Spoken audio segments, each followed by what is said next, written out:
எல்லா போலும் இறைவனுக்கு. நான் உங்கள் முஸ்தபா நூரானி. நான் இன்றைக்கி வந்து ஒரு சகோதர சந்திக்க வந்திருக்கேன், மாற்றுத்திறனாளி.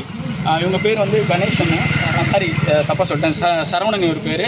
இவர் வந்து நம்ம தென்காசி மாவட்டம் கடையத்தில் கீழக்கடையத்தை சேர்ந்தவங்க.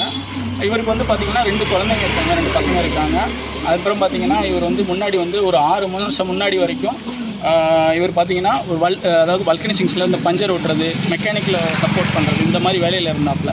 இப்போ ஒரு தொடர்ந்து ஒரு 6 மாதமாக பார்த்திங்கன்னா இவர் ஒரு வேலை இல்லாமல் ரொம்ப கஷ்டப்பட்டுட்டு இருக்கிறாரு. அதாவது சாப்பாடுக்கே எப்படி சொல்லணும்னா, கவர்மெண்ட்டில் கொடுத்த ரேஷன் விஷயமும் வேறு எப்படி சொல்லணும்னா, யாராவது செஞ்ச உதவியில் வச்சு தான் இப்போ நம்மவும் சில டைம் உதவி செய்கிறோம். ஸோ இதை வச்சு தான் இவங்க வாழ்க்கை லைஃப் இதாகிட்டு இருக்குது. பிரதர், நீங்கள் உங்களை பற்றி லைட்டாக சொல்லுங்கள், நீங்கள் என்னென்னலாம் செய்வீங்க? என் பேர் சரவணன். நான் வந்து கீழக்கடையத்தில் இருக்கேன். நான் வந்து இதுக்கு முன்னாடி பெட்ரோல் பல்கில் பஞ்சர் ஓட்டுறது, பைக் பஞ்சர் ஓட்டுறது எல்லாம் வேலையை பார்த்துருக்கேன். இப்போ 6 மாதமாக எந்த ஒரு வேலையும் இல்லாமல் ரொம்ப கஷ்டப்பட்டுக்கிட்டு இருக்கேன். இதுக்கு முன்னக்கூட்டி கூட அண்ணன் தான் எனக்கு உதவி பண்ணியிருக்காங்க. இப்போ எந்த ஒரு இது இல்லாமல் ஒரு வேளை சாப்பாட்டுக்கு கஷ்டப்பட்டுட்டு.